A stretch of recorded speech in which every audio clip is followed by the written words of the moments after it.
Bonjour à toutes et tous, donc on fait suite, c'est le deuxième épisode de la commission innovation. Le premier avait eu lieu uniquement entre Credit Manager le 29 lundi soir.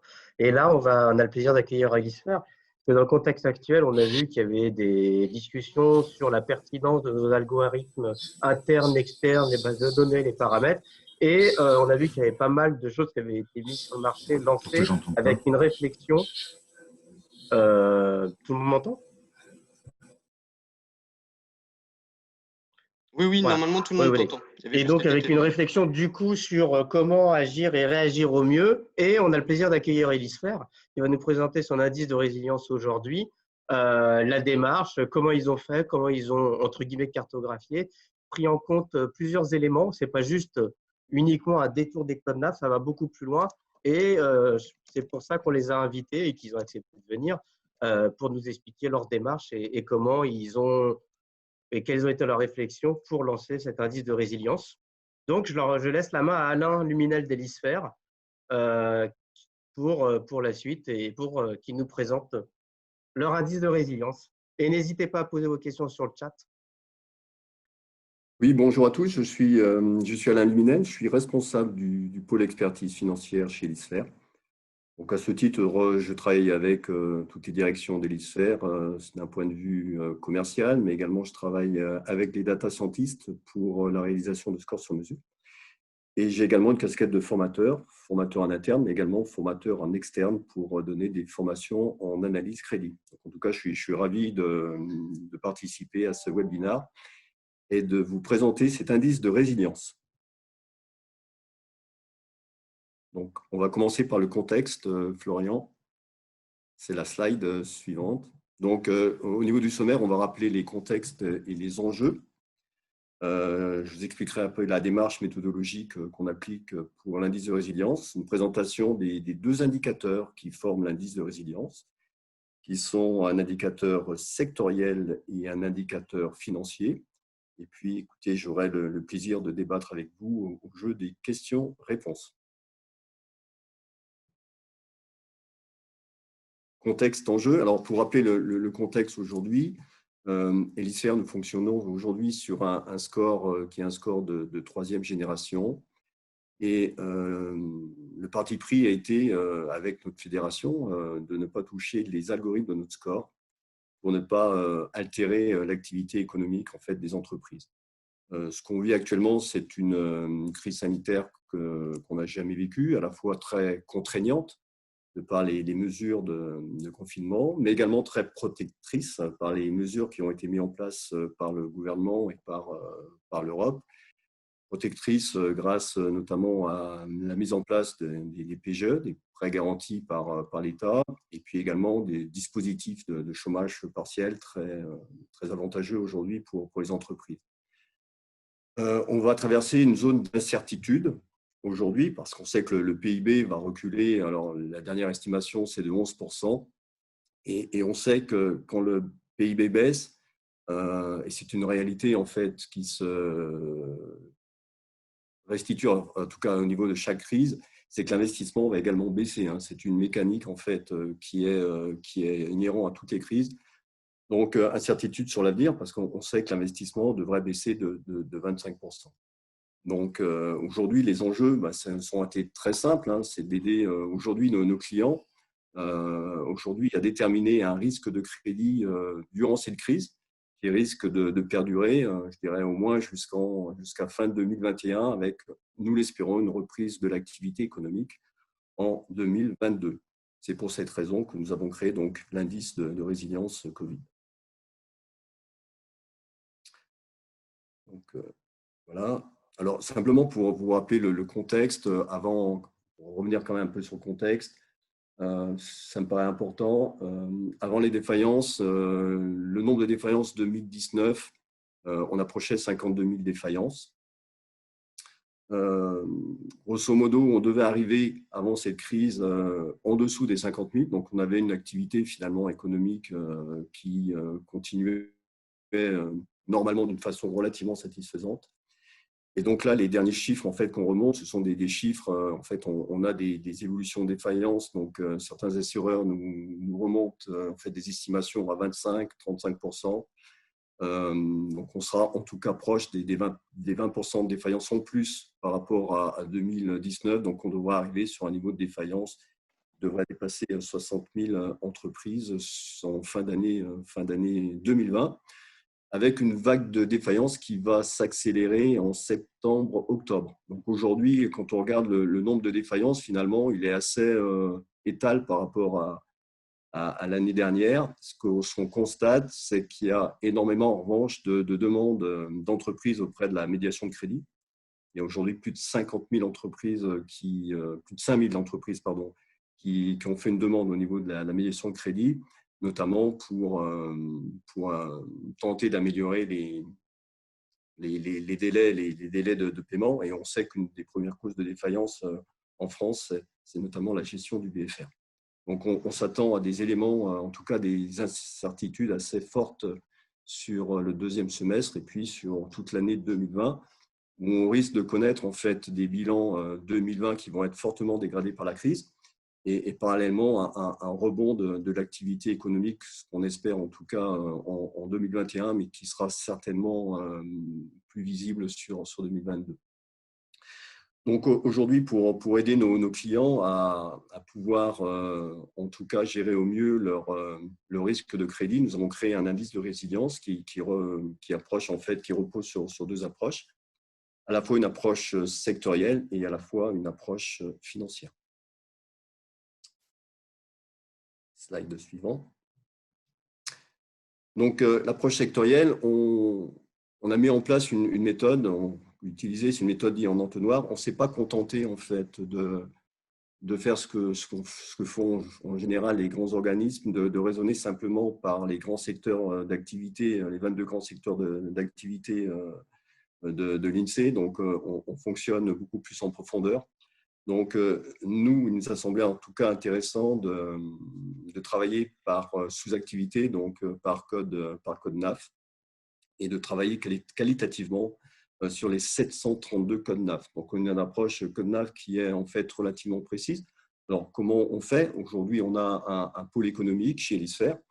Et donc, on a renforcé, on a musclé ce pôle économique à la fois par une expertise réglementaire, qui semblait relativement important, et puis également par une veille économique sur tous les secteurs d'activité.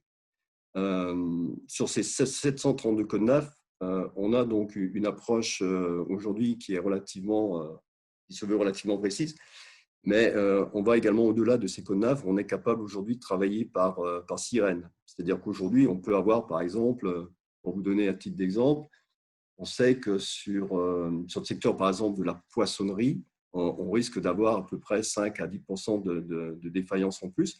Mais on sait que certains poissonniers, en fait, vont bénéficier de cette période pour se réinventer. Et en fait, il ne faut peut-être pas pénaliser ce type d'entreprise. Donc, nous, on est à l'écoute en fait, de ces sociétés-là. On est à l'écoute parce qu'on capte en fait, des remontées d'informations qui nous viennent des entreprises et on a la possibilité aujourd'hui, grâce à notre service d'enquête, qui est composé donc d'analystes crédit, aujourd'hui d'établir un lien avec ce type d'entreprise. Donc en fait, on a cette granularité qui est très très forte à ce niveau-là, ce qui nous permet voilà, de traiter également des cas qui peuvent, des sirènes qui peuvent performer, même si leur code NAF aujourd'hui est en souffrance. Alors, il y a plusieurs cas. Hein. Il y a par exemple une société de mémoire que voilà, c'est le groupe, par exemple un groupe qui s'appelle le groupe Lemoine, pour vous donner un titre d'exemple, qui travaille qui fabrique des bâtonnets ouatés et puis qui a mis en place en fait une ligne de production pour produire des écouvillons. Donc voilà, c'est le type d'entreprise qui va bénéficier en fait d'un effet d'aubaine pour pouvoir en tout cas restaurer sa marge et en fait annihiler la perte du chiffre d'affaires. Aujourd'hui, on est très à l'écoute de ce type d'entreprise et donc ce qui nous permet de modifier l'indicateur sectoriel aujourd'hui par rapport au code NAF, mais également par rapport au code sirène. Le deuxième indicateur qu'on a mis en place, c'est un indicateur financier. Il nous semblait important de savoir comment les entreprises sont entrées dans la crise. Est-ce qu'elles sont rentrées d'une manière solide? Est-ce qu'elles sont rentrées avec certaines difficultés? Ou elles sont rentrées avec une fragilité?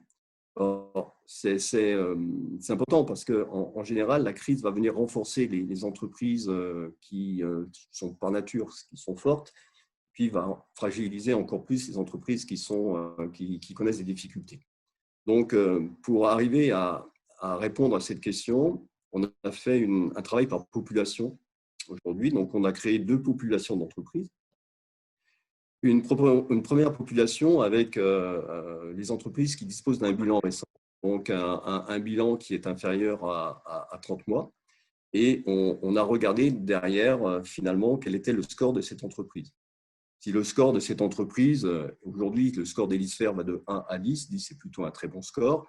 Si le score de cette entreprise est à 10, on a considéré, on ne va pas plus se poser les questions, que l'entreprise est particulièrement solide et de toute manière, elle ne sera très peu touchée ou pas touchée en tout cas par la crise.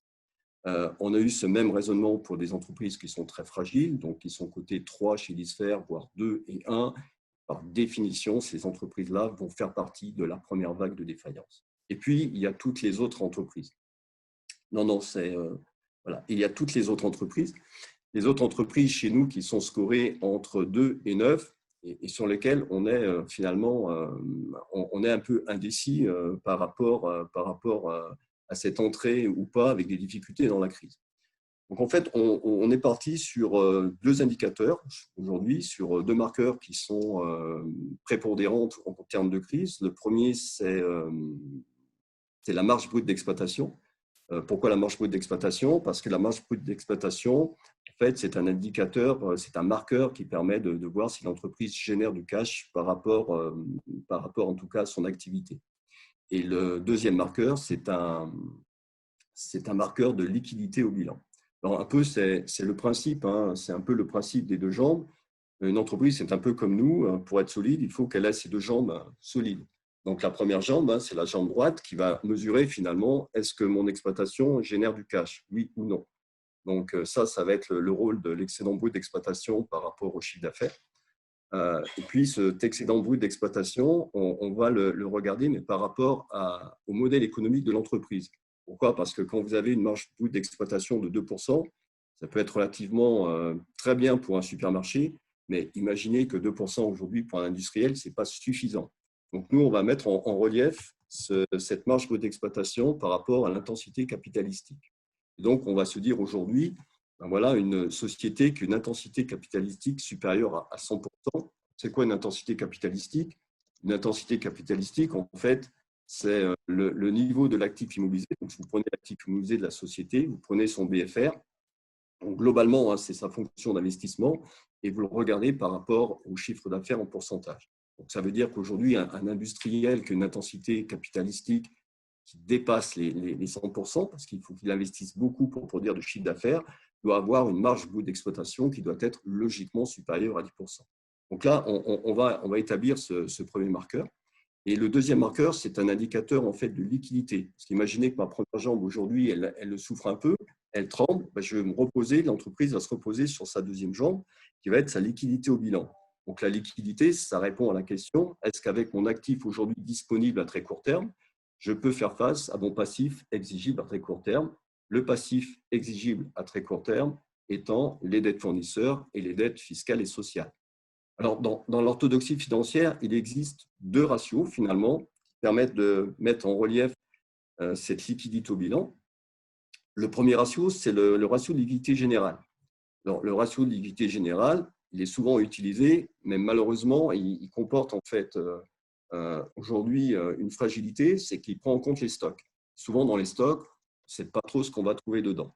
Alors, il y a un deuxième ratio qui est un peu plus précis, qui est le ratio de liquidité réduite. Bon, nous, chez Elisphère, on en a créé un qui est un ratio spécifique parce que ce qu'on n'aime pas avec ces 2 ratios-là, en fait, c'est qu'ils prennent en compte notamment le poste haute créance et le poste autre dette. Et on n'aime pas trop en fait ce qu'on peut découvrir dans cette terminologie de autre.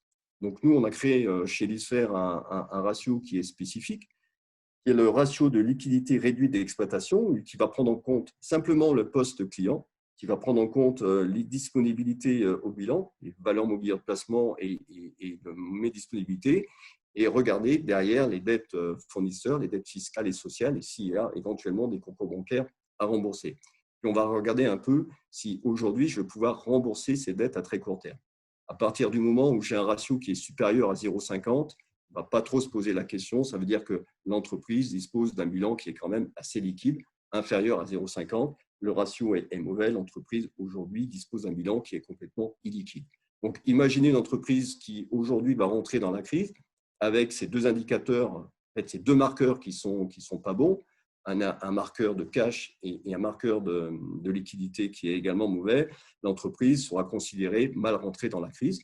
Donc, on va lui mettre un indicateur, une catégorie. On va la catégoriser aujourd'hui en F, 1, 2, 3, 4, en F4.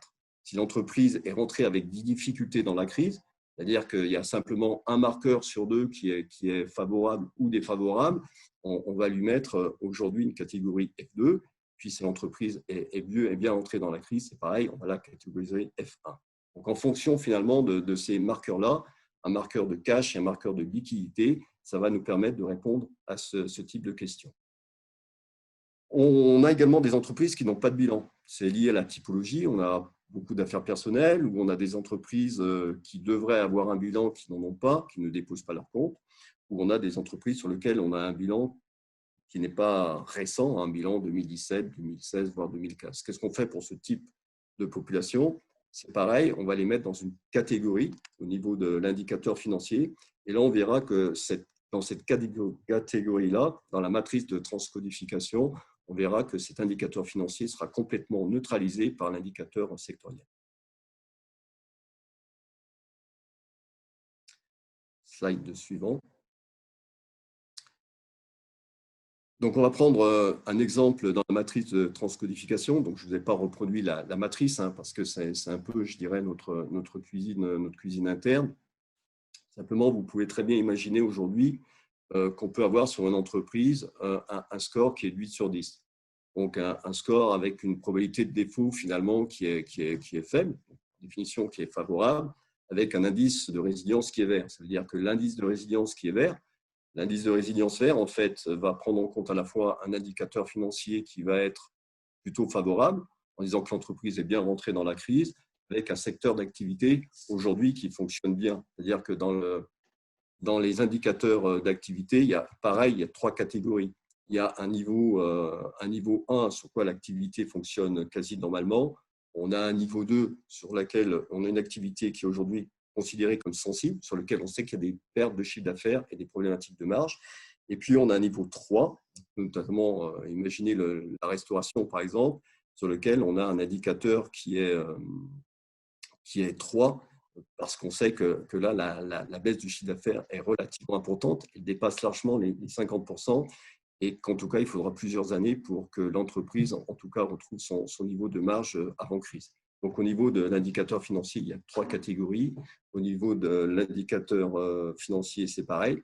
Et donc, imaginez un indice de résilience vert. Ça veut dire que vous avez à la fois un indicateur financier qui est favorable et vous avez également un indicateur d'activité qui est favorable. Donc, avec un score de 8, là, vous ne vous posez pas trop de questions. C'est-à-dire que la probabilité de défaut que vous avez eue avant la crise, finalement, elle risque de perdurer normalement, en tout cas sur 2020, voire 2021. Vous pouvez avoir un score qui est relativement bon, 8, avec un indice de résilience orange. Et là, on vous dit attention, parce que le risque de crédit est quand même à surveiller. Pourquoi il est à surveiller? Parce que vous avez soit un indicateur financier qui prouve que l'entreprise est rentrée avec difficulté dans la crise, soit parce que vous avez un indicateur sectoriel qui vous dit finalement, attention, le secteur d'activité aujourd'hui est très sensible, il y a des pertes de chiffre d'affaires. Et vous pouvez, des moments, avoir les deux en même temps. Donc là, on vous dit, attention, finalement, la probabilité de défaut est à 8. On vous pousse une alerte en disant l'indice de résilience est orange. Cette probabilité de défaut, aujourd'hui, elle risque d'être altérée sur le moyen et sur le long terme. Donc, effectivement, elle risque de baisser sur le moyen terme. Et finalement, ce ne sera peut-être pas un 8 sur 2020, mais on va se rapprocher peut-être d'un 6 ou d'un 5. Et puis, vous avez le cas où vous pouvez avoir un score qui est relativement bon, toujours 8, et puis avec un indice de résilience rouge. Là, on vous dit attention, danger, le risque de crédit il est très fort. Parce qu'aujourd'hui, les indicateurs financiers de cash, aujourd'hui de liquidité, sont très mal orientés. Et puis, l'entreprise travaille aujourd'hui sur un secteur d'activité qui est classé à haut risque. Il y a des pertes relativement importantes, en tout cas de chiffre d'affaires, il y a des marges.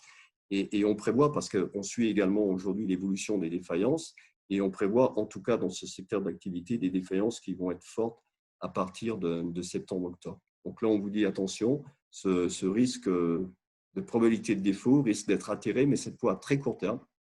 Donc aujourd'hui, on vous invite à la prudence par rapport à des limites de crédit que vous pouvez avoir par rapport à cette entreprise-là.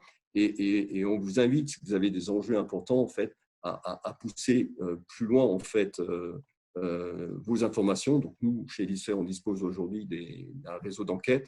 Donc là, on préconise en fait soit de limiter vos limites de crédit, soit si vous avez des enjeux importants, de savoir exactement ce qui se passe sur le terrain, de voir si l'entreprise finalement a pris de bonnes mesures et si a peut-être profité d'un éventuel effet d'aubaine.